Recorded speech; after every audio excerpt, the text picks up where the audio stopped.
pela presença de todos. Eu tenho uma relação com a Olímpicos já de longa data.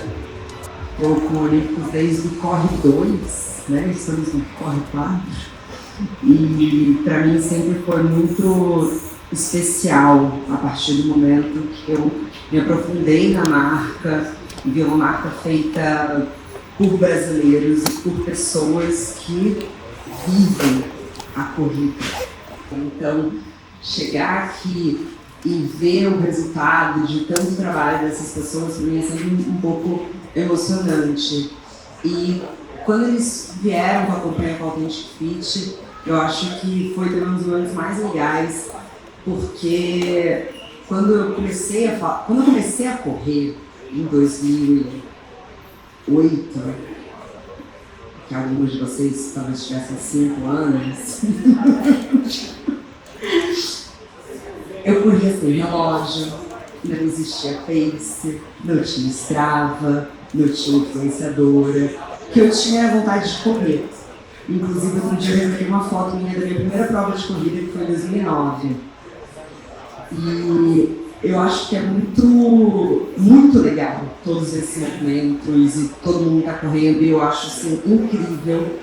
Mas acho que parte do que a gente vai falar hoje, que tem a ver com criatividade, passa sobre como a gente também pode dar talvez um passinho para trás em relação à corrida. E se a gente também trouxesse para a corrida alguns conceitos pré-relógio? Dá para entrar no flow se você está o tempo todo preocupado em mostrar como você vai performar? Quais são as vozes que você está deixando surgir em você quando você está, na verdade, se intoxicando? Sou Marcela Ceribelli, eu sou fundadora da Obvious, uma plataforma de conteúdo que tem como bússola a criatividade, a felicidade feminina. Eu apresento o podcast Bom Dia Obvious, que caso vocês não conheçam, convido vocês a escutarem toda segunda-feira. E orgulhosamente, essa semana tivemos a confirmação de que somos o 9º podcast mais escutado do Brasil. Então, estamos muito felizes com esse top 10.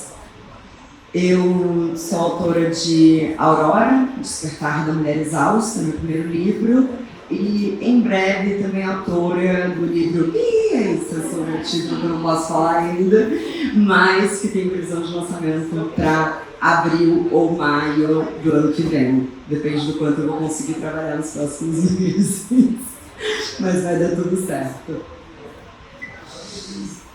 A primeira coisa que eu quero falar para vocês é que eu já sabia que isso ia ser um fórum pequeno. E isso, para mim, é uma oportunidade muito mágica, porque eu falo muito em eventos, né? Eu tenho um alcance de uma plateia invisível, né, no podcast, mas acho que hoje a gente tem muita chance de trocar e se sentir vulnerável, assim. Acho que quem veio aqui conhece meu trabalho e soube que eu ia falar sobre criatividade, talvez já tenha entendido que eu não ia falar sobre desenho, uma coisa colorida. Porque criatividade, para mim, ainda, infelizmente, está cercada de mitos. E a criatividade entra, talvez, num dos maiores mitos, que é o talento. Você nasceu com isso. É claro que algumas pessoas vão ter mais facilidade para entrar em contato com a criatividade delas. Mas, da minha experiência, as pessoas que têm mais facilidade em encontrar a criatividade delas são as pessoas que não têm medo de errar. Ou pelo menos que estão se perdoando por errar. As pessoas mais criativas que eu conheço, elas geralmente têm uma maneira um pouco tragicômica de levar a vida. Deu errado, mas vambora, vamos seguir em frente. Então, a ideia para a gente quebrar esse gelo, vocês estão com o caderninho de vocês? Vocês estão prontos? Porque silêncio também é muito importante para a criação, gente. Se tem uma coisa importante, o exercício que eu quero que a gente faça tem a ver com algo que eu vou explicar como acabar o exercício. Então, eu quero que vocês, se quiserem, claro, não me obrigado a nada, tá, hoje, mas eu queria que vocês escrevessem nesse caderno 3 opiniões que vocês têm sobre a criatividade de vocês e a barreira de vocês, que sejam críticas. Aquilo que vocês acham que é ruim sobre a criação e a criatividade de vocês. Eu vou dar um tempinho para vocês. Professorinha. E agora se defendam. Mas não se defendam de si mesmos como vocês mesmos. Se defendam como se fosse a pessoa que vocês sabem que mais amam vocês. Como que sua melhor amiga te defenderia, como que a sua mãe te defenderia, como que seu cachorro te defenderia. Qual que é a ideia desse exercício? Não há nada que atrapalhe mais o criar do que as vozes que ficam nos interrompendo. A escrita é uma eterna negociação entre 2 pessoas que existem entre a gente. A pessoa que tem vontade de fazer e a pessoa que acha que a gente não vai conseguir fazer. Mas não só a escrita. Tudo que é criar nesse mundo. Isso tem a ver não só com trabalhos criativos, uma essência de arte, mas todo mundo criou algo aqui hoje. Vocês criaram o visual, vocês talvez tenham criado um café da manhã para si mesmos. São várias decisões que a gente toma ao redor do nosso dia que são pequenas criações. Só que quando a gente vai criar algo que vai para o mundo, a gente começa a internalizar as vozes do mundo dentro da gente. E quando a gente pensa no que os outros vão pensar, na maior parte das vezes, a gente imagina o que aquela pessoa que a gente acha que não gosta da gente vai achar. Ou até uma plateia que a gente não consegue nomear. Então, a ideia desse exercício é que, e eu acho que é muito legal de estar num caderno, é que vocês recuperem essa defesa. Vocês sabem se proteger de si mesmos. E a gente sabe como é que a gente tem que responder. E às vezes é só falar, cala a boca. O que eu faço no meu processo? Quando eu começo a pensar, não vai dar tempo. Tem um prazo para entregar esse livro. Não vai dar tempo. Eu penso, talvez não dê. Mas o que eu posso fazer hoje é escrever tal coisa. É dividir em microtarefas para que eu ande em frente. O problema da autocrítica é que ela paralisa a gente. E aí a gente abandona. Só que também nos ensinaram que basta dar o primeiro passo. Só que o primeiro passo muitas vezes é o mais difícil. Não é só começar, não é só botar o tênis e correr. Envolve tanta coisa. Envolve a gente estar preparada para aquilo, qual que é a ordem certa das coisas. E eu gosto muito de abrir sobre o processo criativo, porque quando eu olhava para pessoas que chegaram onde eu cheguei hoje, de ter um podcast, de ter um livro best-seller, de ter uma empresa que vai fazer 10 anos, eu dificilmente via como que elas faziam. Eu entendia que era muito legal, eu entendia que elas estavam dando conta, mas e aí? Então a primeira coisa que eu digo, e aí isso tem em relação à escrita, é que a gente nunca começa com o primeiro parágrafo. A gente começa pelo mais fácil. E isso funciona para tudo. Eu, quando vou fazer uma apresentação de trabalho, por exemplo, depende da plataforma que você usa, Keynote, PowerPoint, eu não começo com a capa. Eu começo escolhendo design, porque eu sei que é onde mexe menos com a minha insegurança. Eu sei que eu tenho bom gosto nisso, eu sei que vai ficar bonito. Então deixa eu Deixa eu começar pelo design, deixa eu ver isso. Vamos começar com a nossa área mais confortável. É sempre lembrar que a nossa área de conforto, nossa zona de conforto, ela é muito bem-vinda. A gente precisa parar de glorificar o sacrifício. E aí, inclusive, a ideia de, nossa, será que eu estou roubando do jogo? Não. Vamos começar pelo mais fácil e depois a gente vai entender o que vai ser mais complexo para chegar até lá.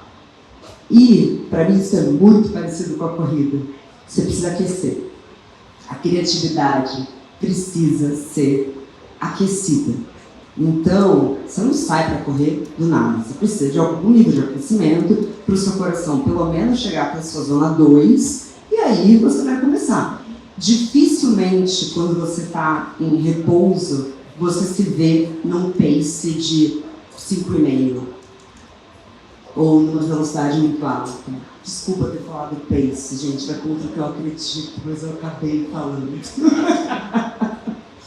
Mas, ou para os homens, que geralmente tem uns paces de 4,5, mas, gente, cada pessoa é uma pessoa, isso é muito importante, que vai para a corrida e para a criatividade. Eu estava olhando ontem, eu estava correndo na academia. Nossa, você corre na esteira? Corro, e daí? Chega, gente, vamos parar de... Agora tem até o jeito certo de correr. E eu olhei um homem que estava logo abaixo, assim, dava para ver. Nossa, ele está trotando, né? E que velocidade ele está trotando? Comecei a esticar, assim. Ele estava trotando eu só consegui ver a velocidade, mas deve ser um pace, sei lá. Vamos lá. Ele estava trotando numa velocidade de 11,0. Mas eu vi a perna dele. Não exigia esforço nenhum. Ele devia ter, sei lá, 1,92 m. Se eu visse o número dele no Strava, eu ia falar, ai, poxa vida, por que eu não sou tão rápido? Mas quando eu vejo ele ao vivo, com aquilo acontecendo, eu penso, claro que ele consegue. A gente é completamente diferente. Então é lembrar que os ritmos, as conquistas, tanto na vida quanto na corrida, são contextos. A gente não pode colocar uma meta sem levar em contexto o que você está vivendo, o que está acontecendo ao seu redor. Isso aqui é a minha máxima de vida, porque ela vai da escrita e ela vai para todo o resto. Você sempre pode editar um texto bonito. Você sempre pode evoluir em algo que você não é bom hoje. Só que a página em branco, ela não te entrega nada para trabalhar. Se você não for fazer, se você não for correr, que seja caminhando. Você nunca vai correr. A gente precisa se permitir ser iniciante, se permitir editar e respeitar o tempo dessa evolução.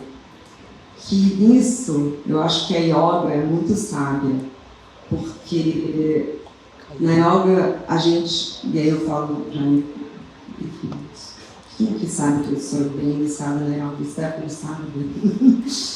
A yoga me ensinou muita coisa. E a yoga me ensinou que não somos os mesmos todos os dias. A evolução não é constante. A gente não vai ficando cada dia melhor. A gente fica melhor, aí a gente volta, aí de repente a gente melhora, e às vezes a gente pode se surpreender. E isso tem a ver com a nossa criação, e aí criatividade, e tem muito a ver com a nossa relação com se movimentar. E é respeitar. A segunda lógica da yoga que eu levo para a minha vida é que quem olha para o lado desequilibra. Yoga é um exercício de permanência. Yoga é um exercício de respiração. Yoga é um exercício que não tem nem espelho, porque é para você olhar para dentro. E isso vale muito para a nossa vida. Se você estiver criando, se você estiver trabalhando, se você estiver correndo e pensando, será que eu sou tão boa quanto fulano? Isso aqui está muito pior do que as pessoas são minha referência. A comparação é uma baita inimiga. Eu tenho certeza E aí a certeza absoluta que todo mundo tem algo de muito único para colocar no mundo. Eu não estou falando que não é uma glorificação de você é especial. Não é isso. Mas é que nós temos histórias diferentes. E às vezes são detalhes que fazem com que a gente tenha um olhar diferente para o mundo e às vezes a gente não tem consciência disso. Eu, dos meus 20 aos meus 30 anos, eu tinha certeza que eu não tinha nenhum talento. E isso era uma crise grave. Isso porque, óbvio, eu já tinha 5 anos. Mas eu falava, não tenho nenhum talento. Eu nunca fui boa em dança, eu não sei desenhar, eu não tenho um talento, algo que é especial assim para mim. E aí eu comecei a investigar um pouco da minha história. O que na minha vida me faz diferente, possivelmente, de grande parte de vocês? Eu tenho um irmão gêmeo. E isso, para mim, passava batido. Mas aí, Rodrigo, ter nascido, primeiro que eu dividi a barriga com o ser humano, né? Para psicanálise isso é um prato cheio, né? O tal do desamparo, porque a gente acha que a gente é invencível. Eu não, já nasci sabendo que o mundo não era só meu. Já me foi dado. Você vai dividir tudo. Aí eu tenho dificuldade de achar que algo é só meu. Mas senão precisa ficar numa terapia em grupo, só se vocês quiserem. Eu consigo ver desde o primeiro dia que eu habito esse plano como a sociedade trata o meu irmão e como a sociedade me trata. Quais são os sonhos que deixaram me ter? Quais foram os sonhos que me deixaram ter? Quais foram os elogios que fizeram para ele? Quais foram os elogios que fizeram para mim? Como os relacionamentos amorosos deles foram? Dele foi com 15 anos, 18, 20. Eu, a mesma coisa. A gente estava na mesma escola. Eu queria relação dele com o corpo dele. Sempre foi muito tranquila, eu não podia imaginar. E eu sei como foi a minha. E quando eu comecei a observar isso, percebi que talvez o meu talento fosse da observação e da curiosidade. E de como talvez a diferença entre gêneros, que para algumas pessoas é difícil de enxergar, para mim estava muito dada. Então, no Bom Dia Óbvias, eu descobri um talento, com 30 anos, que eu hoje reconheço como um talento. E não é o talento da fala, porque eu sou uma comunicadora. O meu talento é a escuta. Eu sei escutar plenamente meus convidados. Eu estou ali ouvindo. E isso, para mim, é um talento que todo mundo que quer criar algo para o mundo precisa ter. Escutar, estar atento. No livro O Ato Criativo, que eu esqueci o nome dele, me perdoem, mas ele é o produtor de álbuns desde o Rolling Stones até Katy Perry. Ele fez todos os hits, vocês podem imaginar. É um produtor musical, assim, animal. Ele fala que as ideias estão sempre no ar, e quem pegar primeiro, saca. E eu conto sobre isso, porque os movimentos estão aqui. A gente está vendo como sociedade, todo mundo o tempo todo. Mas como é que você vai pegar algo que está no ar se você está olhando para a tela? Isso não é uma campanha instalar, mas é sim algo sobre a gente se desintoxicar de nós mesmos. É da gente permitir o silêncio, porque nunca vai parecer suficiente. Talvez o processo mais difícil dessa minha escrita do segundo livro tenha sido a hora de parar de pesquisar. Chega, eu já tenho repertório suficiente. Vamos parar. Nunca vai parecer suficiente. Nunca vai parecer que você já estudou o suficiente. Nunca vai parecer que você já tem referência suficiente. Nunca vai parecer que você já tem pesquisa suficiente. Você que vai ter que dar. Calma. Agora eu tenho o que eu preciso. Só que para isso eu vou ter que criar silêncio. Como que a gente cria silêncio? Eu gosto de correr. Eu acho a corrida é o botão de mudo da minha cabeça. Para. E eu preciso de treinos intensos para isso. Preciso de treinos em que o meu corpo de fato me diga: você precisa sobreviver, você precisa sobreviver, você precisa sobreviver. Porque, e aí eu acho que é muito individual, mas dividido com vocês, porque vai ter pessoas parecidas comigo, é um pouco sobre dar muito repertório, porque, como diz o meu parceiro, Laurinho, sem referência não somos nada. Aí a gente precisa desse silêncio para que a nossa cabeça consiga fazer conexões. Criar, e aí o neurocientista pode entrar aqui, pode entrar, deixa eu entrar aqui, mas sobre o nosso cérebro conseguir fazer conexões entre o que a gente viu, o que a gente ouviu, o que a gente acredita, e essas conexões precisam de pausa.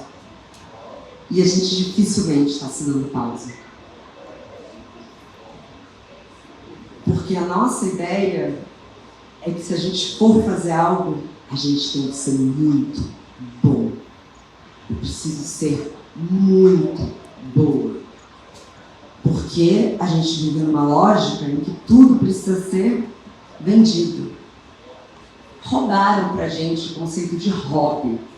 Alguém aqui considera que tem um hobby na vida? Quem me respondeu sim? Posso? Qual é o seu hobby?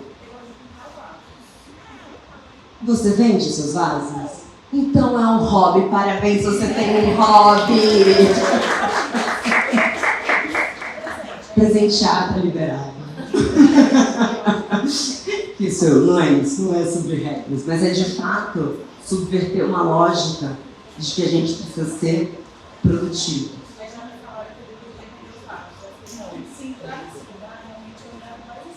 É o neoliberalismo, né? A gente é viciado. É viciado, claro, não precisa pagar conta, gente, não estou dizendo isso. Mas se permitir ter algo que não vai ter um retorno, porque querendo ou não, quando você vende, você vai começar a ter um termômetro. Peraí, vendeu bem, aí se vendeu bem, eu vou querer fazer mais parecido porque é isso que as pessoas querem. Mas o que é? O que eu quero? O que eu quero colocar no mundo? Eu digo para vocês, é muito mais assustador escrever um segundo livro, tendo tido o primeiro livro best-seller, do que o primeiro que eu estava completamente no escuro. Mas agora eu já entendi que só precisa ser. Eu não preciso de 2 best-sellers, já foi um. Tá tudo bem, eu posso ser igual os Hanson, sabe? Foi muito... Você não sabe quem são os Hanson.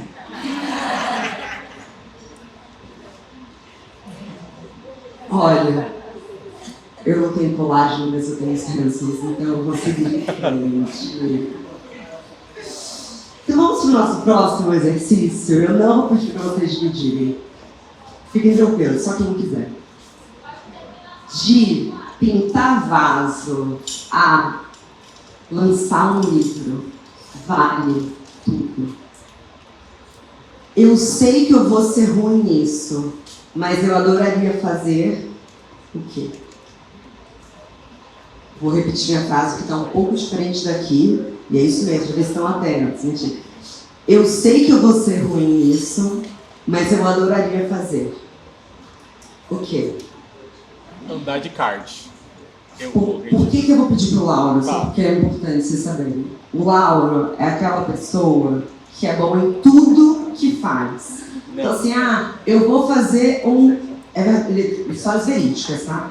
Eu vou fazer, nunca fiz, vou fazer um cheesecake. Ele faz o melhor cheesecake que eu já comi na minha vida. Eu vou fazer um espelho. Ele faz um espelho que eu posto no meu Instagram e 5.000 pessoas querem comprar. Eu quero fazer uma blusa. Ele faz a blusa mais linda que eu já vi na vida de vocês. Foto. Inclusive, acompanho o trabalho deles com foco, sem foco, com 2 N's. Muito lindo, meu amigo. Obrigado. Lindo. O que você faz mal? Dirigir. Eu acho que eu teria medo de andar de kart, de alguma coisa com velocidade. Mas será que não foi a série de cena? Eu nem vi ainda. Não, acho que eu tive algum trauma na infância com alguma coisa de carro, batida, assim. Eu não tenho vontade, tenho medo de dirigir, medo de... acho que tem que prestar muita atenção em muita coisa também. Aí eu acho que eu teria esse... não foco, sabe? Porque a próxima etapa desse exercício é você colocar a versão mini disso. Então você vai fazer carrinho de bate-bate. Aí eu gosto. Vamos enfrentar aquilo que a gente acha que vai ser muito ruim na menor versão possível. Não agora, gente. Você fica de dever de casa. E é pra ser ruim mesmo. É libertador terminar algo e falar: meu Deus, eu sou muito ruim nisso. Tchau. Pra mim, muitas vezes é a corrida. E eu vou toda semana. E eu não paro. Porque me faz muito bem. E é só pra mim. E talvez eu já tivesse que ser muito melhor. Mas eu não me importo. Eu só vou. O que você tá com essa carinha, Dani?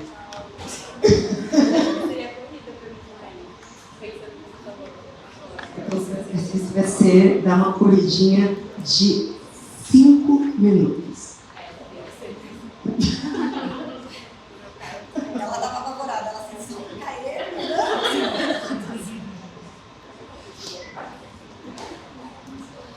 Então a ideia é fazer muito imperfeito e falar para sua cabeça: hoje eu vou fazer algo de maneira muito ruim. E o exercício complementar a isso, e eu, como sou uma devota da Julia Cameron, é escrever. Antes de sair de casa, você escrever os pensamentos que estão na sua cabeça, vai, faz essa coisa, essa mini versão do que você tem medo de. E quando você voltar, coloca de novo. Como está a sua cabeça? Quem é você agora que enfrentou essa vergonha e esse medo? O que mais dá para fazer? De repente rola até um DM aí, que você está meio com medo. Sei lá. E então a importância dessas pausas. E para a gente encontrar o nosso ritmo. Para mim, vai ser sempre corrida e banho. As melhores ideias acontecem no banho. Não precisa ser parado correndo, porque as próximas gerações precisam ter água. Mas eu acho que é sempre a gente fica tão longe do celular.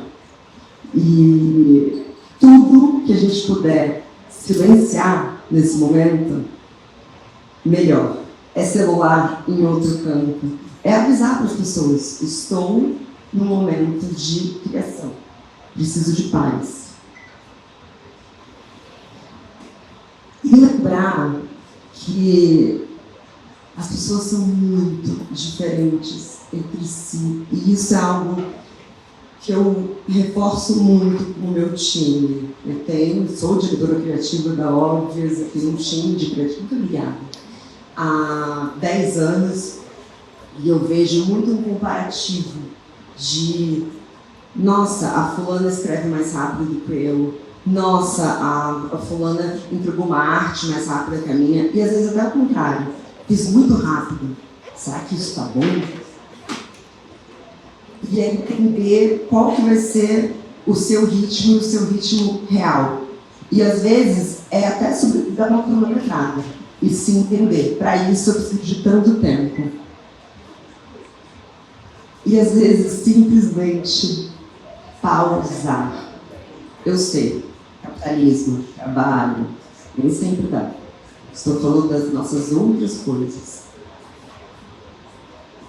Na escrita, isso é essencial, porque você é a sua própria leitora durante um período de...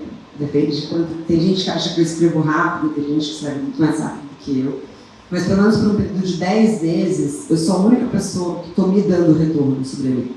Só que eu não sou mesmo todos os dias, como ela me ensinou. E às vezes eu preciso me afastar daquilo. Isso, muitos artistas na história da humanidade fazem. Começa um quadro, esconde o quadro de si, pega de novo, escreve o texto, não olha para esse texto durante 2 semanas, retoma o texto. Às vezes é sobre sair para almoçar e se olhar melhor sobre aquilo. E quando você achar que aquilo está horrível, você precisa fazer algo que te retome o olhar mais carinhoso e autoempático. Lembra do primeiro exercício? Você vai ter que se responder. Meu primeiro livro se chama Aurora, o Despertar da Mulher Exausta. Eu entreguei o meu manuscrito final em agosto de 2022. E no dia 3 de agosto de 2022, o livro Aurora, o Despertar da Mulher Exausta, eu mandei um e-mail para minha editora falando: quero deletar o capítulo Exausta. Ele é horrível. Eu não quero mais falar de exaustão. Esse livro está horrível. Não quero mais. A minha editora, muito perspicaz, falou: você pode tirar 3 dias de folga desse livro? Vai fazer outras coisas. Para de ler e reler. Deixa comigo. Não é mais seu. Você não vai tirar o capítulo exausto de um livro que é sobre exaustão. Para com isso. Eu tenho uma editora, mas eu recomendo para todo mundo que é alguém de confiança e que você faça um pacto. Você promete que a sua opinião sobre o meu trabalho, sobre o meu hobby, vai ser sempre honesto e gentil, que não é porque é uma crítica que precisa ser grosseira. Gentileza sempre. Afinal de contas, se não for nem útil nem gentil, não fala. Mas é muito bom, porque você vai ter uma pessoa que você confia. Então, se falou que foi bom, você confia. E se tem crítica, vamos lá. Agora, vocês vão me prometer. Vocês não vão aceitar a crítica de todo mundo. Vocês vão saber e decidir quem são as pessoas que importam. Vocês vão eleger.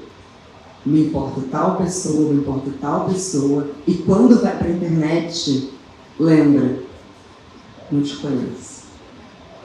Não sei se me importa o que você acha sobre o meu trabalho. Obrigada, a gente vai mandar pro saco. Mas a gente vai ter que escolher quem é que importa nessa vida. Senão a gente não vai fazer nada. Todo mundo é muita gente. A gente não vai gravar todo mundo.